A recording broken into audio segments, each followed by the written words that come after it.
Welcome to the podcast. If you'd like to listen to an ad-free version of this episode and all of our episodes, then search True Crime Today Premium Plus on Apple Podcasts and press subscribe. That's our premium channel where all of our ad-free and advanced episodes live, all in one place. True Crime Today Premium Plus. Search it on Apple Podcasts and press subscribe. Even try it for 3 days free. Not all monsters are under the bed. Some are sleeping next to you. Welcome to Hidden Killers with Tony Bruschi, featuring retired FBI Special Agent and Chief of the Counterintelligence Behavioral Analysis Program, Robin Dreeke.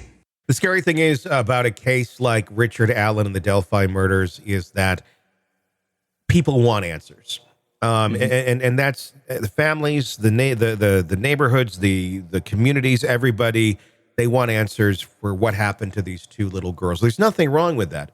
But oftentimes when we go on the path of trying to find answers, we put the blinders on. We go down this path and we think we know what we're looking for. We try to find that. And in some cases, that leads us in a good direction because, sometimes those instincts are correct. But they searched for 5 years for a man and they never found one. And then they go back to old interviews. And oh my gosh, look at this one. We completely dropped the ball. How did we not realize we had this one? And there's really not a whole lot in this interview other than railroading him. But they went back to that and they said, oh, well, there's this bullet. Maybe we should connect this. And the rest is really history.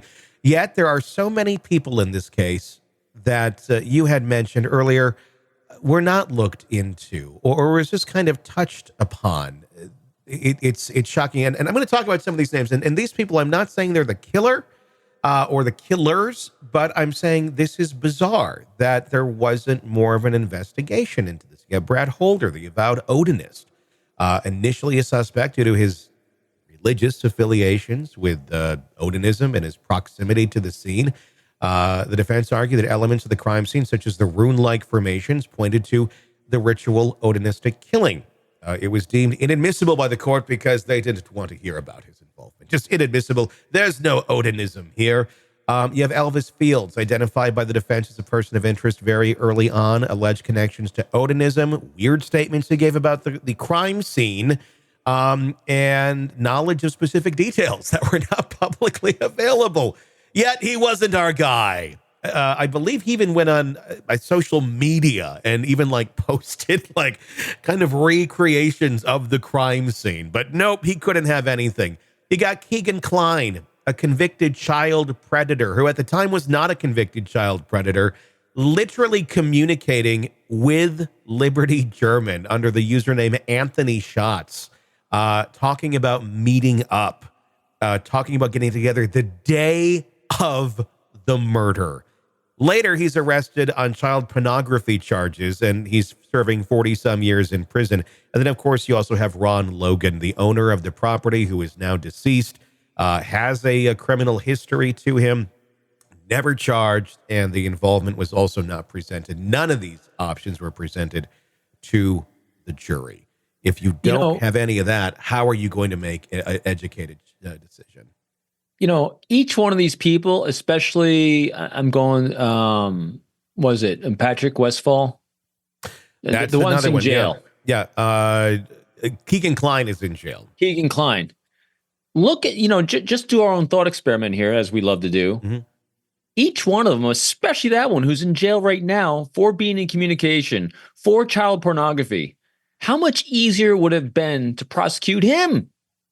Yeah. Even if he has an alibi, who else does he talk to? Who else did he say, hey, these girls are going down there today? I know about it. When you want to go? Because, if they're communicating to their predator buddies, however that works, that could be if it's not him, it seems like he's a pretty solid lead. So in my mind, again, I'm not a lawyer. I'm not an expert on that aspect of all these things. But if you have all these potential people that you can reasonably say to yourself, especially this one right here or the other one, that says, I could equally prosecute one of these people and have maybe an easier time showing this arc of behavior. And also, if you look at the stats, most of the time, unless they're a vagrant going through the area like we had in the Rachel Morin case, there is some knowledge and connection between the victim and the murderer. Mm-hmm.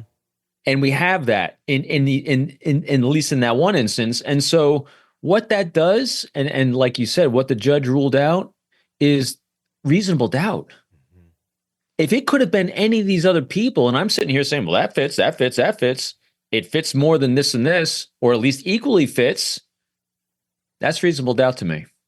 It seems that what was pushed out of the case were all of the reasonable doubt options. It wasn't like, here's a fact, this is our killer. Because I don't know if any of these people are, but they all play roles in this universe of what is going on.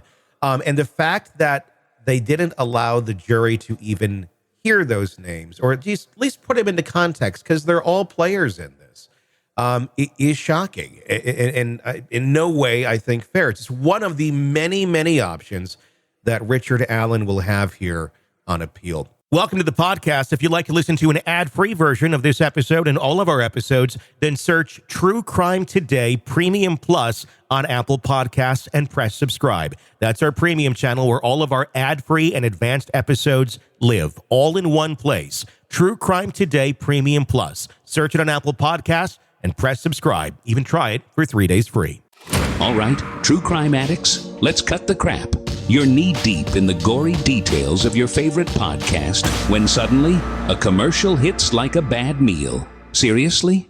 You deserve better. Upgrade to True Crime Today Premium Plus on Apple Podcasts, where you can binge without those annoying ads. Plus, get extended interviews that go deeper into the darkness and early access to episodes so you can be the first to know. It's like trading up from fast food to fine dining, but with more blood. So, go ahead.